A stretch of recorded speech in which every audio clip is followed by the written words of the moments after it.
ओम शांति। 4 मार्च 2026 आज की साकार मुरली रंगीन बड़े बड़े अक्षरों में पढ़ें, सुने और मंथन करें। हम प्रतिदिन प्रातः 4 बजे, 6 बजे, शाम को 4 बजे, 8 बजे 4 बार मुरली मंथन करते हैं। आप सभी भी अपनी सुविधा अनुसार जिस भी समय जुड़ना चाहें जुड़ सकते हैं। उसके लिए इसी वीडियो के डिस्क्रिप्शन बॉक्स में एक लिंक दिया हुआ है गूगल मीट का, जो एक ही रहता है चारों समय रोजाना के लिए। यदि आपको लिंक नहीं समझ में आ रहा, जुड़ने में कोई कठिनाई आ रही है, तो आप सामने इस वीडियो को जो देख रहे हैं उसमें नीचे चलती हुई लाइन में आपको व्हाट्सएप नंबर दिखाई दे रहा है। उस पर मैसेज करके आप लिंक पुनः मंगा सकते हैं। आप प्रश्न पूछ सकते हैं। आपका कोई सुझाव है तो वो सुझाव भी दे सकते हैं। अच्छा, ओम शांति। आज की साकार मुरली का सार। मीठा मीठा बाबा कहते, मीठे बच्चे, तुम्हारा धंधा है मनुष्यों को सुजाग करना, रास्ता बताना। जितना तुम देही अभिमानी बनकर बाप का परिचय सुनाएंगे उतना कल्याण होगा।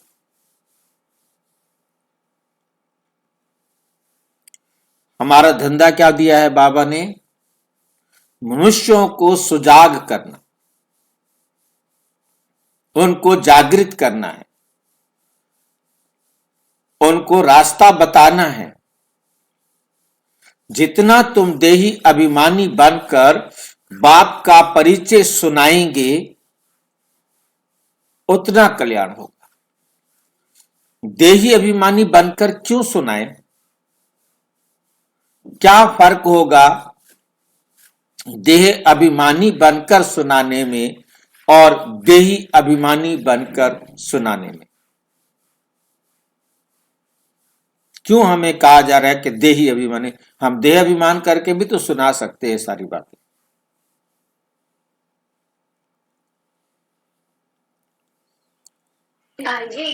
हाँ जी, बाबा ने बोला है कि जब हम धारणा करके देही अभिमानी बन के जब हम सुनाएंगे तो उसका तीर मतलब अच्छे से लगेगा।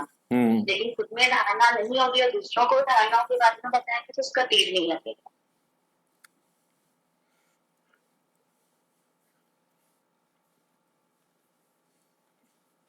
यहां धारणा करने की तो बात ही नहीं कही है कुछ। खुद को आत्मा समझना और सबको आत्मा समझना भी तो धारणा करना है। तो लेसन तो यही है हमारा।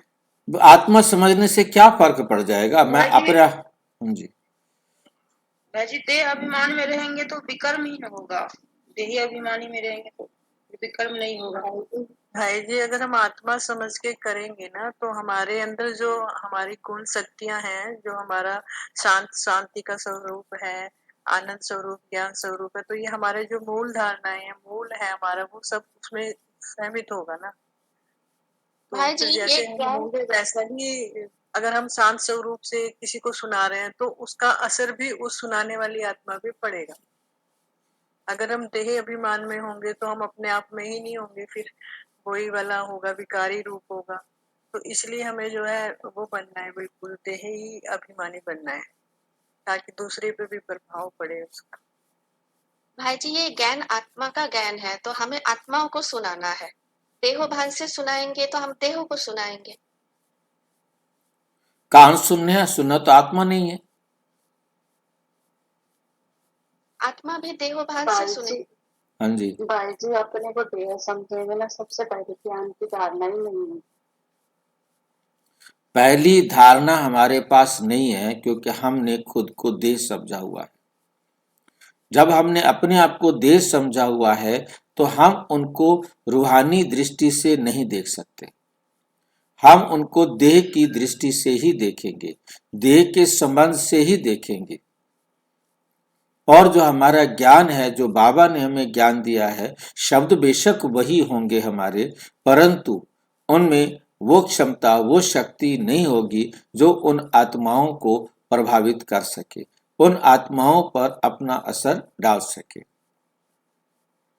क्योंकि ज्ञान जो है वो हम आत्मिक दृष्टि से, आत्मिक रूहानी प्यार से, सिर्फ ज्ञान सुनाना नहीं होता। बाबा कहने का मतलब है देही अभिमानी बनकर सुनाने के पीछे, कि जब आप देही अभिमानी होंगे तो आप उनको अपना भाई देखेंगे, उनमें वो अपनापन होगा, वो सच्चाई होगी। क्योंकि किसी को भी परिवर्तन करना है, आप उसको यदि गोली की नोक पर कितनी भी अच्छी बात बताएंगे, वो शायद स्वीकार करे या ना करे, परंतु यदि आपने प्यार से, कहते प्यार से जहर भी पिला दो तो हम पी लेंगे, मतलब प्यार से आप उसे ज्ञान की बातें देंगे। बेशक उनको विरोधी मन भी होगा, परंतु वो आपके प्यार में, आपके अपनेपन में वो उसको एज इट इज स्वीकार करेंगे, जैसे आप देखेंगे, आप देंगे। क्योंकि नफरत से तो कोई भी अच्छी बात भी स्वीकार नहीं की जाती, परंतु प्यार से जहर भी स्वीकार किया जाता है। तो जब आप प्यार से अमृत देंगे तो क्यों नहीं वो स्वीकार करेंगे। परंतु आप सोचे कि भाई आप अमृत किसको दे रहे हैं, खुद को अमृत की जरूरत समझने वाला। क्योंकि जब मैं अपने को देह समझ रहा हूं, मुझे अमृत, अमर होने का ज्ञान चाहिए, वो अमृत मेरे पास नहीं है, और मेरे पास नहीं है वो मैं उनको दे रहा हूं, वो उनको कैसे मिलेगा। तो क्योंकि मैं किसी को भी दे सकता हूं, तो जो मेरे जीवन में है, जो मैंने अपने में धारण किया है, वो मैं उनको दे सकता हूं। जिसको मैंने धारण नहीं किया वो भी मैं नहीं दे सकता। इसलिए बाबा ने देही अभिमानी बनकर बाप का परिचय सुनाएंगे तो उनका कल्याण होगा। क्योंकि देही अभिमानी बनकर ही आप उनको रूहानी प्यार, रूहानी वातावरण में लाने में सक्षम हो जाते हैं, फिर उनका कल्याण निश्चित रूप से होगा। प्रश्न, गरीब बच्चे अपनी किस विशेषता के आधार पर साहूकारों से आगे जाते हैं? गरीबों में दान पुण्य की बहुत श्रद्धा रहती है, ये प्रैक्टिकल है।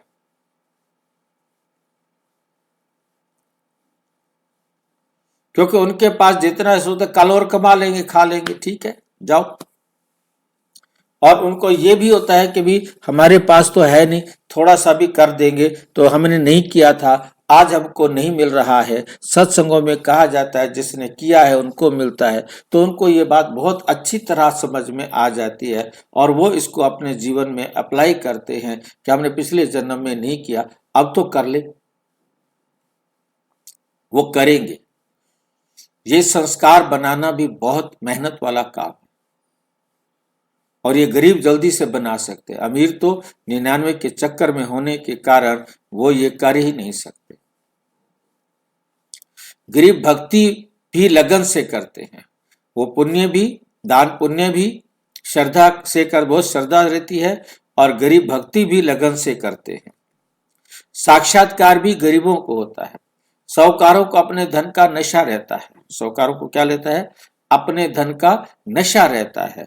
आप जास्ती, पाप जास्ती होते हैं, इसलिए गरीब बच्चे उनसे आगे चले जाते, क्योंकि वो पाप भी नहीं करते, क्योंकि उनको डर लगता है कि हमने कोई पाप किए हैं जो आज हमारे साथ ऐसा हो रहा है, अब हम आगे और कोई ना करें। गीत ओम नमो शिवाय। भाई जी, हाँ जी, भाई जी, हाँ जी। गरीब की क्या दुखी आत्मा को कहा जाएगा या धन से ही गरीब कहा जाएगा?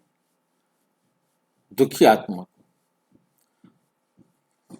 धन से गरीब होना एक अलग बात है, परंतु दुख भी उसके जीवन में, धन का अभाव भी एक दुख होता है, और जिसके कारण उसके अंदर दुखी जो है चरित्र का दुख जो सबसे बड़ा दुख है, क्योंकि आज सारे उसको जितने भी हैं, दुख हाँ आ जी, जाता है कि वो इतना दुख आ जाता है कि वो हर चीज को दान करना ही चाहेगा, कि उसके पास कुछ भी हो कि कर दो दान, कोई फर्क नहीं पड़ता। क्योंकि चरित्र जिसका दुखी है, चरित्र से दुखी हो जाता है, उसको कुछ फिर दिखाई नहीं देता ना।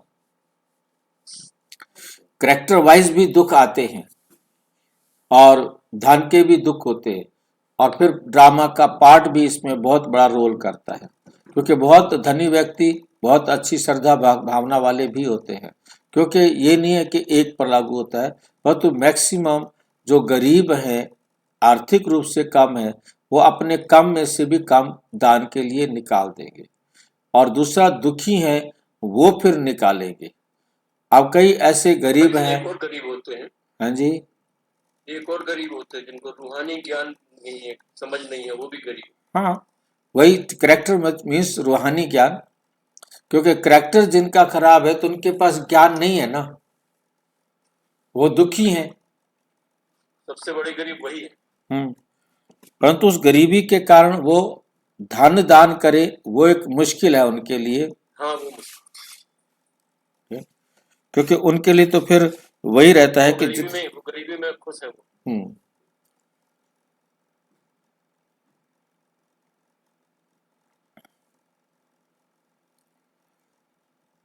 क्योंकि वो ईश्वरीय ज्ञान पर चल ही नहीं सकते जब तक उनका समय नहीं आएगा। ओम नमो शिवाय। ओम शांति। तुम मात पिता हम बालक तेरे, तुमरी शरण में सुख घनेरे। ये तो जरूर परम पिता परम आत्मा की महिमा गाई हुई है, ये तो क्लियर महिमा है, क्योंकि वह रचयिता है। लौकिक माँ बाप भी बच्चे का के रचयिता है, पारलौकिक बाप को भी रचता कहा जाता है। बंधु सहायक बहुत महिमा गाते हैं, लौकिक बाप की इतनी महिमा नहीं है।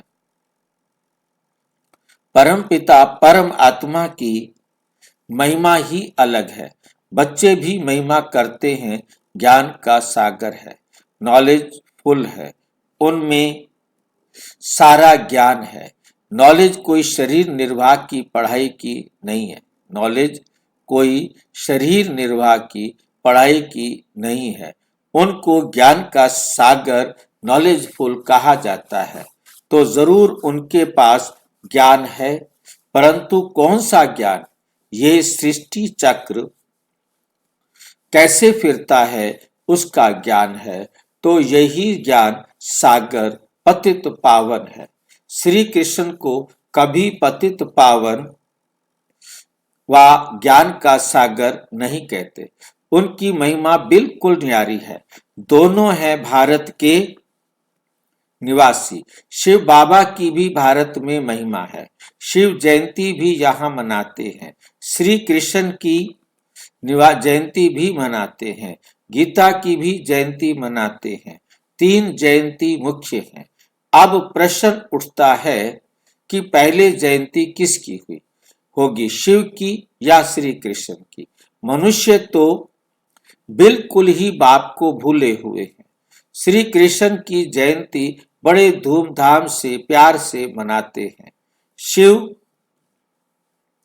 जयंती का इतना किसको पता नहीं है, ना गायन है। शिव ने क्या आकर किया, उनकी बायोग्राफी का किसी को भी पता नहीं। श्री कृष्ण की तो बहुत बातें लिख दी हैं, गोपियों को भगाया, ये किया। श्री कृष्ण के चरित्रों को की खास एक मैगजीन भी निकलती है। शिव के चरित्र आदि कुछ है नहीं। श्री कृष्ण की जयंती कब गाई हुई, कब हुई, फिर गीता की जयंती कब हुई? श्री कृष्ण जब बड़ा हो, श्री कृष्ण जब बड़ा हो तब तो ज्ञान सुनावे। श्री कृष्ण के बचपन को तो दिखाते हैं, टोकरी में डालकर पार ले गए। श्री कृष्ण पैदा हुआ, उसको एक टोकरी में डालकर नदी पार करके दूसरी तरफ ले गए। इस लाइन इससे क्या समझ में आता है? ये वंडरफुल एग्जाम्पल आया है हमारे सामने। कब से हम इस एग्जाम्पल को जानते थे, इसका अर्थ अब बाबा कैसे समझा रहे हैं।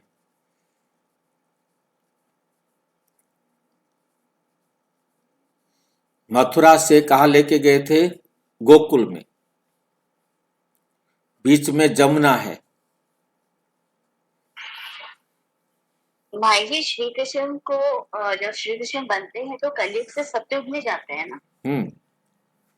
जब 16 कला संपूर्ण बनते हैं तो कलयुग से सतयुग की ओर जाते हैं। हाँ, मतलब नदी से पार हो जाते हैं ना भाई जी। मतलब उसको दिखाया कि काली नदी से निकालकर उनको पार ले गए, जहां वो सुरक्षित रहा। और उसके बाद कंस उसको मारना भी चाहता था, परंतु मार नहीं सका। कितने राक्षस भेजे, उनको नहीं मार सका। और उसके बाद वो बड़ा होके आया और इसको मार दिया, कंस को मार दिया।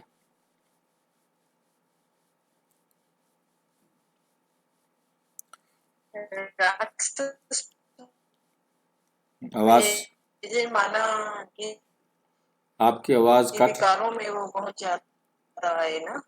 हाँ जी, विकारों पे जीत पाया उन्होंने। और भाई जी नहीं, पास सुरक्षित विकारों ले पे जाना, जीत पाना। उनको सुरक्षित ले जाना, मतलब कृष्ण की आत्मा के शरीर सुरक्षित रहे और उसके बाद वो अगले सतयुग में गए, जब स्वर्ग आया, बड़ा होकर के गया ना। हाँ जी, इसके आगे देखिए, जब वो जवान हो गया तो वो राजा बन गया द्वारका का। हाँ, द्वारका का राजा बना।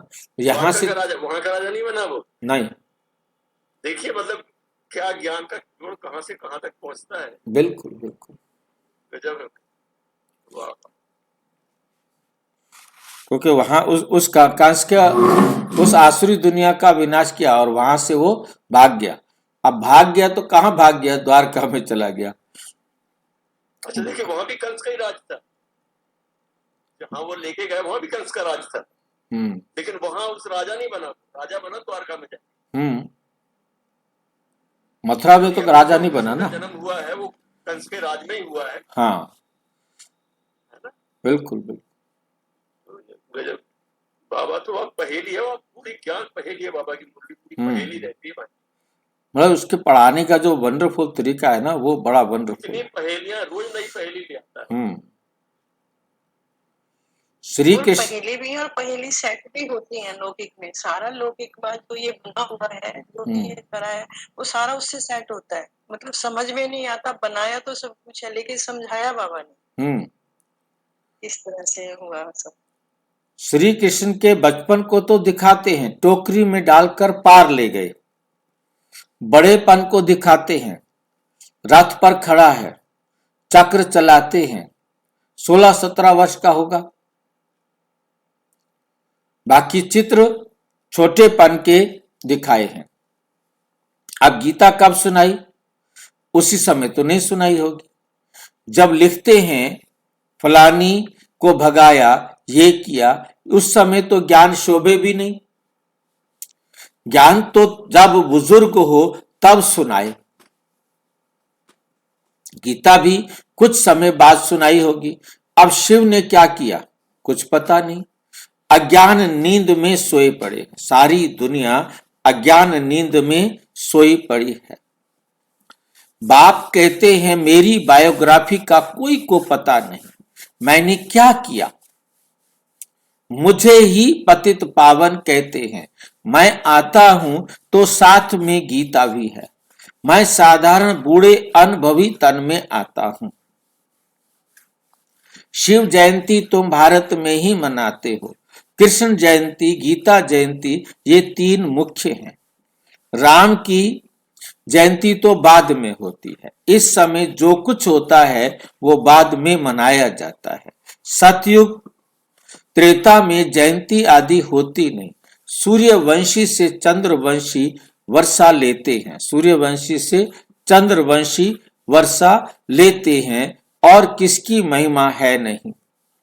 सिर्फ राजाओं का कारोनेशन मनाते होंगे, बर्थडे तो आजकल सब मनाते हैं, वे तो कॉमन बात है। श्री कृष्ण ने जन्म लिया, बड़ा होकर राजधानी चलाई, उसमें महिमा की तो बात ही नहीं। सतयुग त्रेता में सुख का राज्य चला आया, वे राज्य कब कैसे स्थापन हुआ, यह तुम बच्चों की बुद्धि में है। बाप कहते हैं, बच्चों मैं कल्प के संगम युग पर आता हूं। कलयुग का अंत है पतित दुनिया, सतयुग आदि पावन दुनिया। मैं बाप भी हूं, तुम बच्चों को वर्षा भी दूंगा, कल्प पहले भी तुमको वर्षा दिया था, इसलिए तुम मनाते आए हो।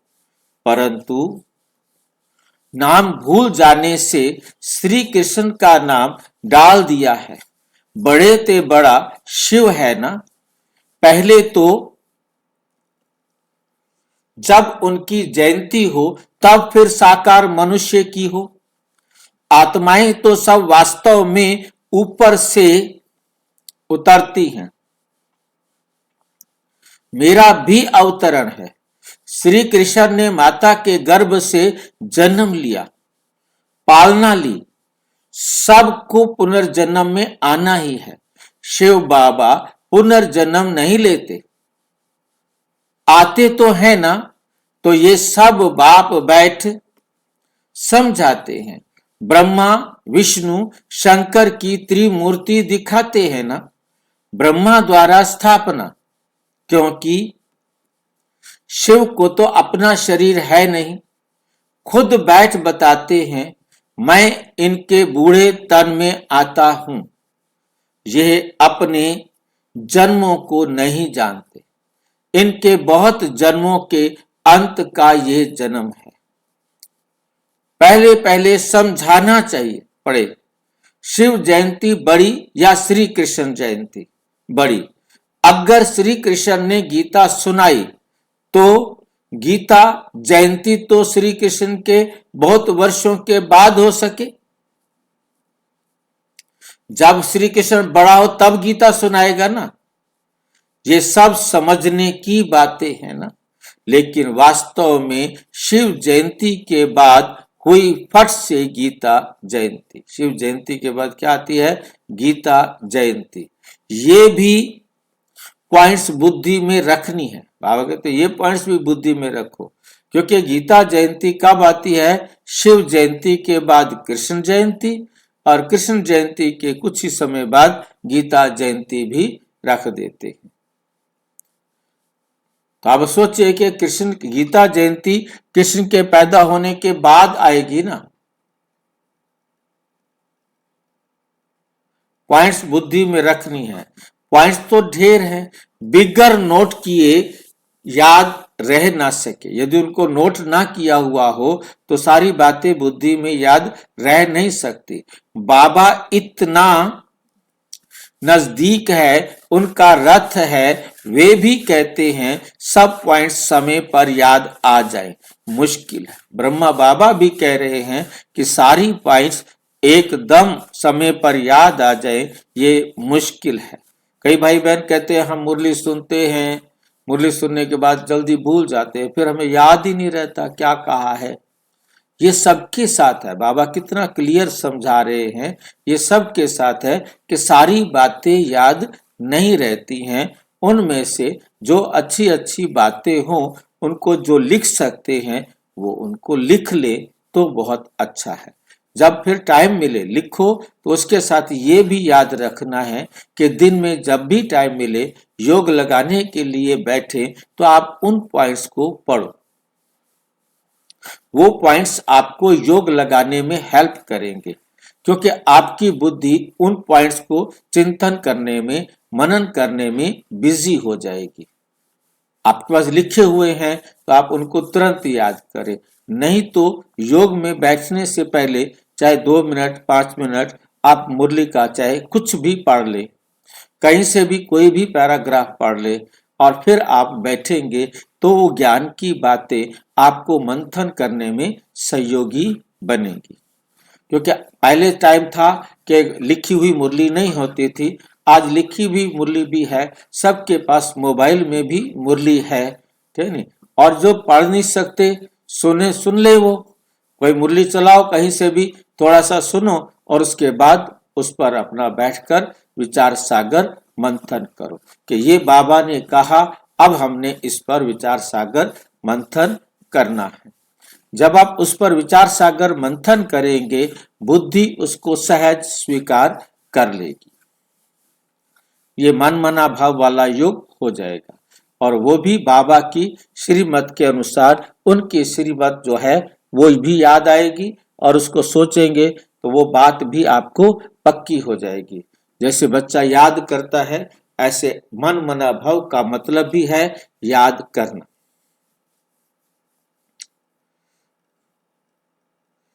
क्योंकि समय पर फिर वो काम आ सकेगी।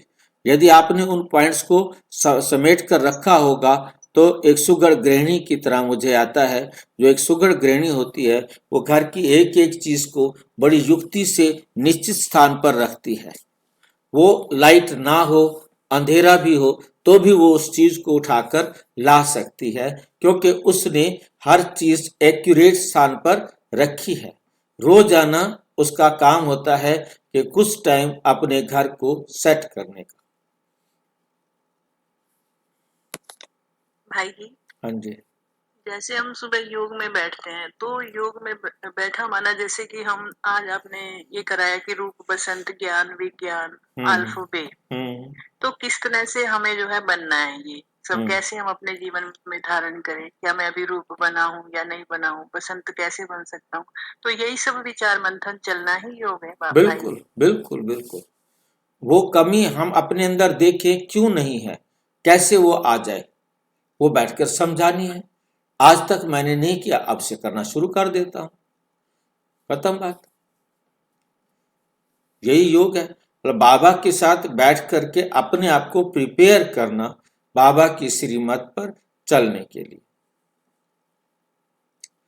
उनका रथ है, वे भी कहते हैं सब पॉइंट्स समय पर याद आ जाएं, मुश्किल है। सब पॉइंट्स समय पर याद आ जाएं, मुश्किल है।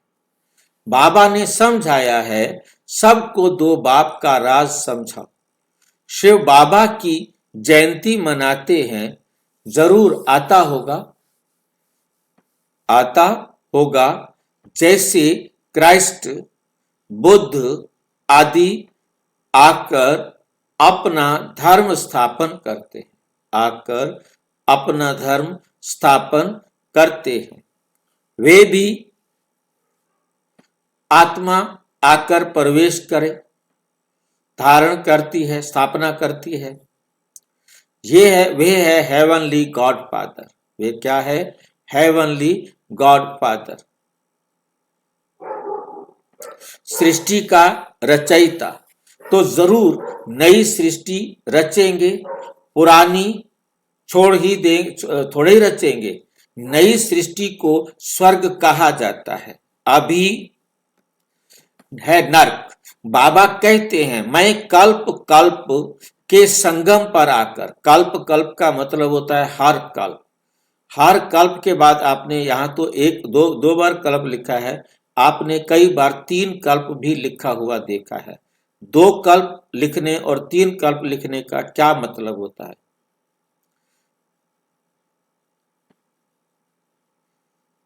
बाबा कहते मैं कल्प कल्प, यहाँ 2 बार लिखा है और कई बार आपने देखा होगा 3 बार लिखा होता है।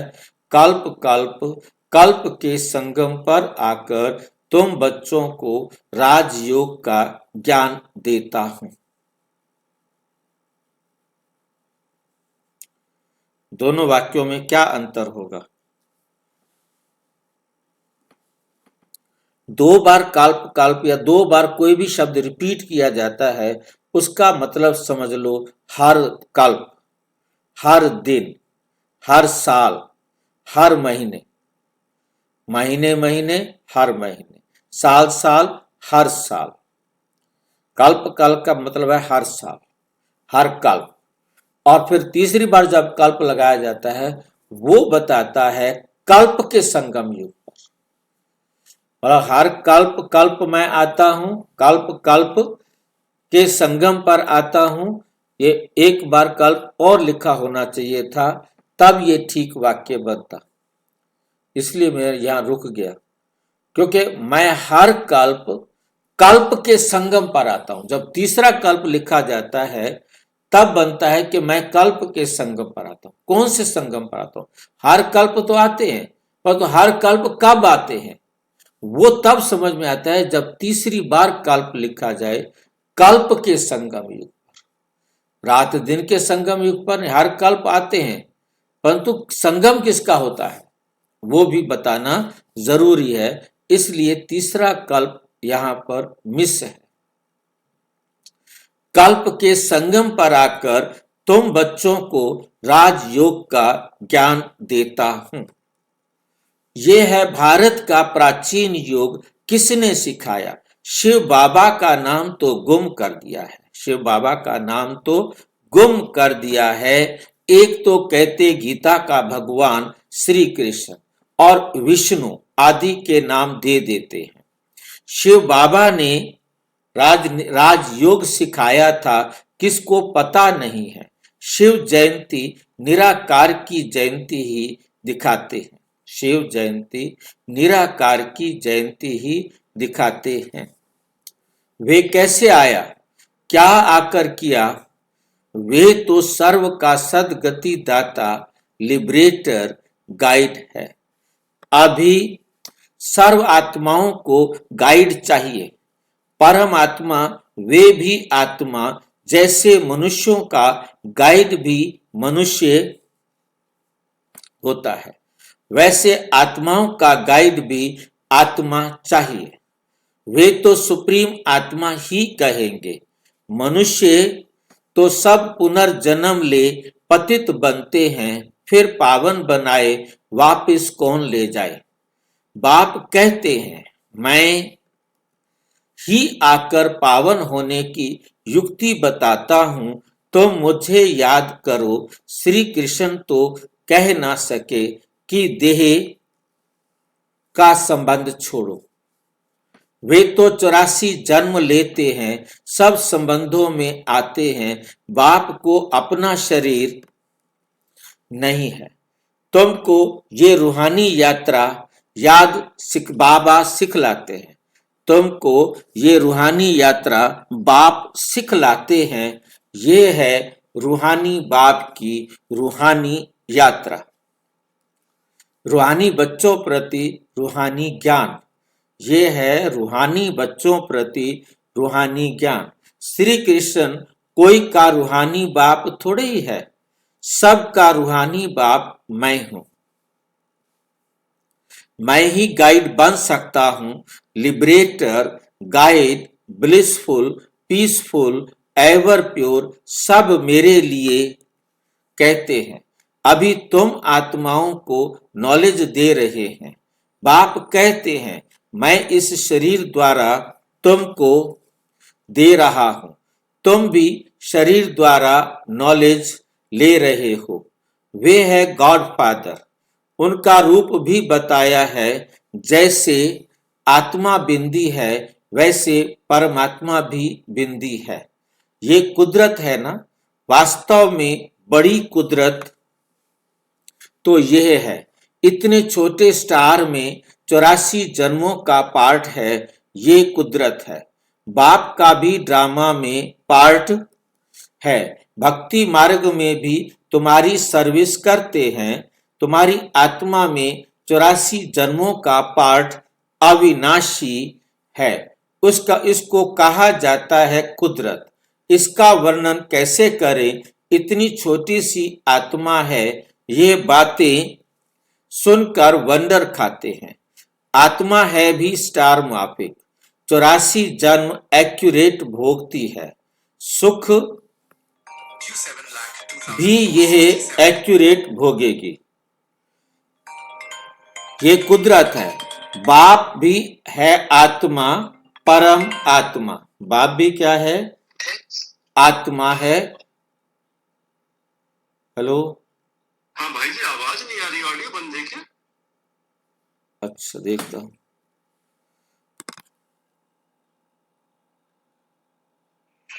अब आई है, अब आवाज मोबाइल पे तो आपकी आवाज आ रही है, उसमें नहीं, अब सबके पास आवाज आ रही है। नहीं आ रही भाई जी।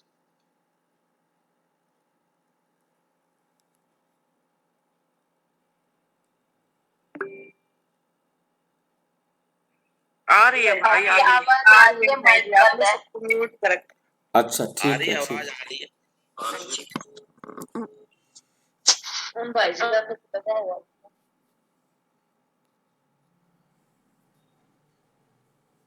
वो एक्यूरेट भागेगी, ये है कुदरत। बाप भी है आत्मा, परम आत्मा, उनमें सारी नॉलेज भरी हुई है। उनमें क्या है? सारी नॉलेज भरी हुई है। जो बच्चों को समझाते हैं, ये है नई बातें। नए मनुष्य सुनकर कहेंगे इनका ज्ञान तो कोई शास्त्रों में है ही नहीं, किसी शास्त्र आदि में नहीं है। फिर भी जिन्होंने कल्प पहले सुना है, वर्षा लिया है, वही वृद्धि को पाते रहते हैं। टाइम लगता है, प्रजा ढेर बनती है, वे तो सहज है। राजा बनने में मेहनत है, राजा बनने में मेहनत है। मनुष्य जो बहुत धन दान करते हैं तो राजाई घर में जन्म लेते हैं। गरीब भी अपनी हिम्मत अनुसार जो कुछ दान करते होंगे तो वे भी राजा बनते हैं। जो पूरे भगत होते हैं वे दान पुण्य भी करते हैं। साहूकारों से पाप जास्ती होते हैं, साहूकारों से पाप जास्ती होते हैं, क्योंकि धन ज्यादा है। और धन जितना ज्यादा आता है, करप्शन भी उसके पास उतनी ज्यादा बढ़ जाती है, क्योंकि धन भी एक शक्ति है। तो धन की शक्ति है, उसके लिए कहा जाता है पावर करप्ट्स ए मैन। किसके पास ताकत आ जाती है ना, वो उसका दुरुपयोग करना शुरू कर देता है। और यदि किसके पास एब्सोल्यूट पावर आ जाए तो वो एब्सोल्यूट पाप करना शुरू कर देता है। जैसे हमने देखा, ये धर्म के ठेकेदार जितने आए, उनके पास क्या हुआ? उन्होंने देखा हमारे पास तो बहुत ताकत है, इतने लोग हमारे फॉलोअर्स हैं, उनका करैक्टर तुरंत गिरना शुरू हो गया। तो इस प्रकार से मतलब ये सारी बातें मतलब नुकसान करती हैं। इसलिए बाबा ने हमारे यज्ञ की बागडोर बहनों के हाथ में रखी है कि उनके पास ये कंट्रोलिंग पावर होती है, उनका करैक्टर जल्दी से नहीं गिरता। बाकी पुरुष जो है वो बहुत जल्दी से इस मामले में गिर पड़ता है। तो इसलिए मतलब पाप जो है जास्ती होते हैं। गरीबों में श्रद्धा बहुत रहती है, गरीबों में श्रद्धा बहुत रहती है। वे बहुत प्यार से थोड़ा भी दान करते हैं तो बहुत मिलता है। गरीब भक्ति भी बहुत करते हैं। दर्शन दो नहीं तो हम गला काट देते हैं।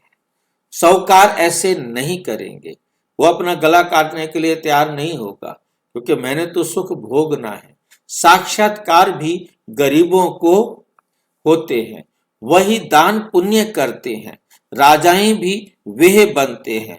पैसे वालों को अहंकार रहता है। यहाँ भी गरीबों को 21 जन्म का सुख मिलता है। गरीब जास्ती हैं, साहूकार पिछाड़ी में आएंगे। तो भारत भी इतना ऊंच था, सो फिर इतना गरीब कैसे हुआ? तुम समझते हो अर्थक्वेक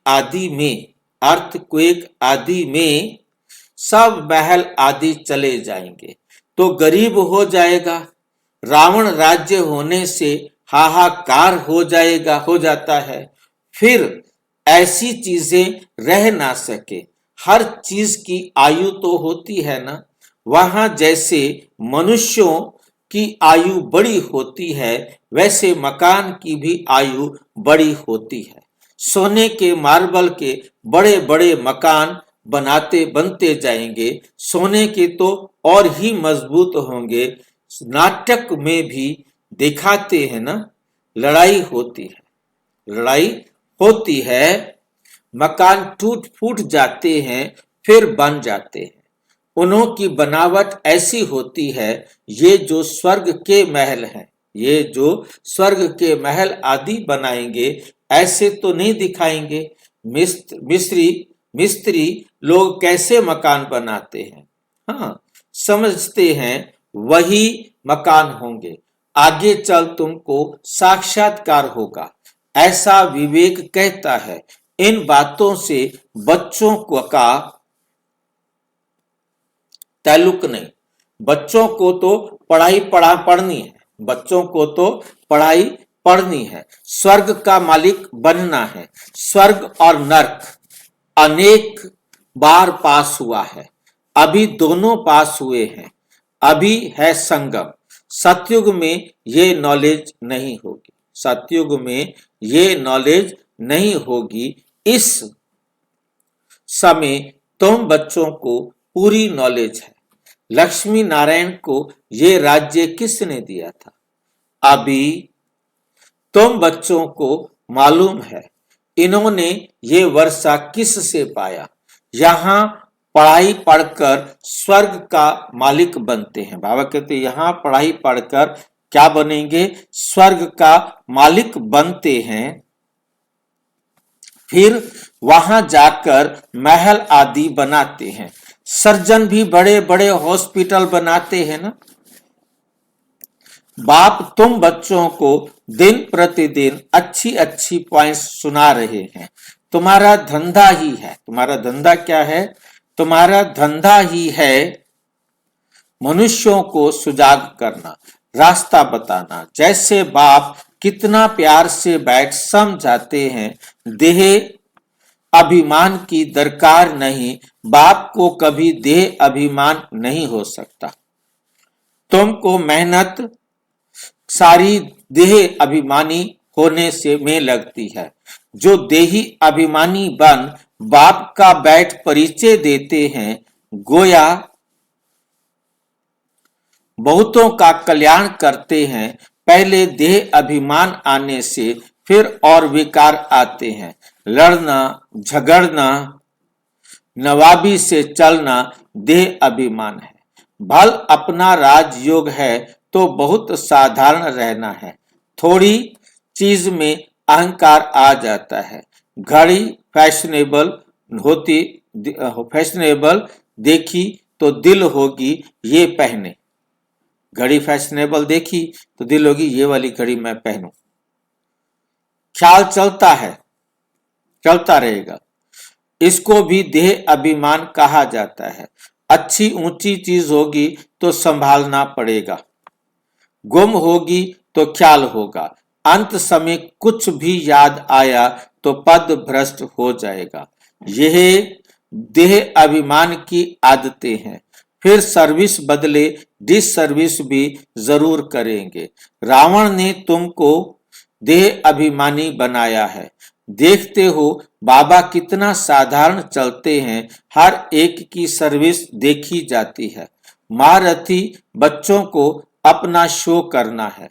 महारथियों को ही लिखा जाता है तुम फलानी जगह जाकर भाषण करो। एक दो को बुलाते हैं, लेकिन बच्चों में देह अभिमान बहुत रहता है।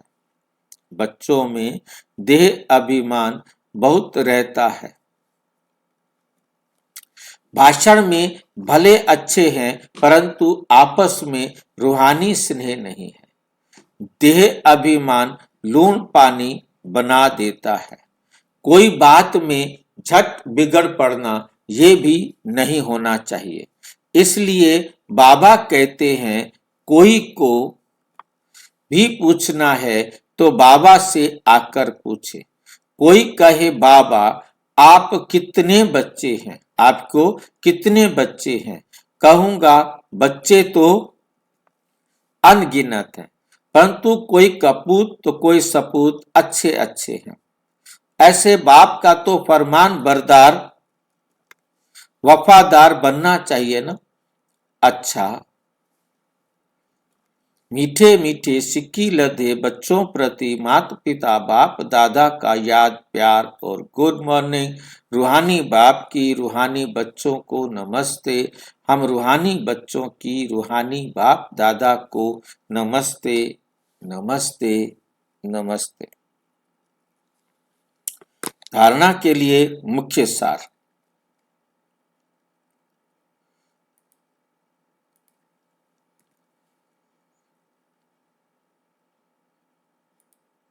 देह अभिमान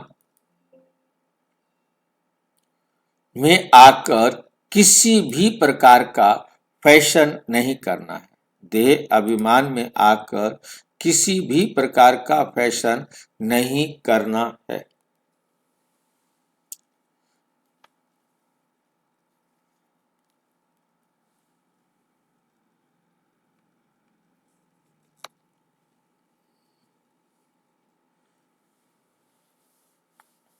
जास्ती शौक नहीं रखना है। दुनिया के कोई जास्ती शौक नहीं रखना है। बहुत बहुत साधारण होकर चलना है। आपस में बहुत रूहानी स्नेह से चलना है। कभी भी लून पानी नहीं होना है। बाबा का सपूत बच्चा बनना है। बाबा का सपूत बच्चा बनना है। अहंकार में कभी नहीं आना है। अहंकार में कभी नहीं आना है। वरदान। अपने भाग्य और भाग्य विधाता के गुण गाने वाले सदा प्रसन्न चित्त भाव। सदा क्या रहो? प्रसन्न चित्त भाव बनो। सभी ब्राह्मण बच्चों को जन्म से ही ताज तख्त तिलक जन्म सिद्ध अधिकार के रूप में प्राप्त होता है। तो इस भाग्य के चमकते हुए सितारे को देखते हुए अपने भाग्य और भाग्य विधाता के गुण गाते रहो तो गुण संपन्न बन जाएंगे। अपनी कमजोरियों के गुण नहीं गाओ, भाग्य के गुण गाते रहो। प्रश्नों से पार रहो, तब सदा प्रसन्न चित्त रहने का वरदान प्राप्त होगा। फिर दूसरों को भी सहज ही प्रसन्न कर सकेंगे। सहज ही प्रसन्न कर सकेंगे। स्लोगन। एक नामी और एकानामी से चलना ही ब्राह्मण जीवन में सफलता का आधार है। एक नामी और एकानामी, कई बार ई की जगह ए भी लगा देते हैं क्योंकि अंग्रेजी का शब्द है। एक नामी का अर्थ क्या होता है? एक नामी और एकानामी दोनों में क्या अर्थ का अंतर है? भाई जी, एक नामी है एक का नाम। एक बाप को याद करना। एक नामी एक बाप को याद करना और एकानामी बचत बचत व्यर्थ करना। नहीं। एकानामी ये अंग्रेजी का शब्द है, वो हिंदी का शब्द है। एक नामी हिंदी का शब्द है जिसका अर्थ है एक परमात्मा की याद में रहना।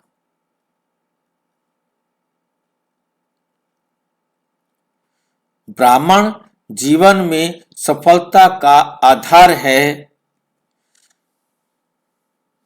ये अव्यक्त इशारे निश्चय के फाउंडेशन को मजबूत कर सदा निर्भय और निश्चिंत रहो। सदा निर्भय रहो और निश्चिंत रहो।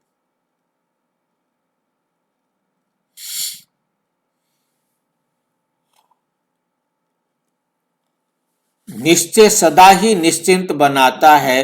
जो निश्चिंत स्थिति में रहकर कोई भी कार्य करता है वह उसमें सफल जरूर होता है, क्योंकि निश्चिंत स्थिति में बुद्धि यथार्थ जजमेंट करती है। यथार्थ निर्णय का आधार है निश्चय बुद्धि। निश्चिंत स्थिति, उसमें सोचने की भी आवश्यकता नहीं है। अच्छा, ओम शांति। और विस्तार से जानने के लिए प्रजापिता ब्रह्मा कुमारी ईश्वरीय विश्वविद्यालय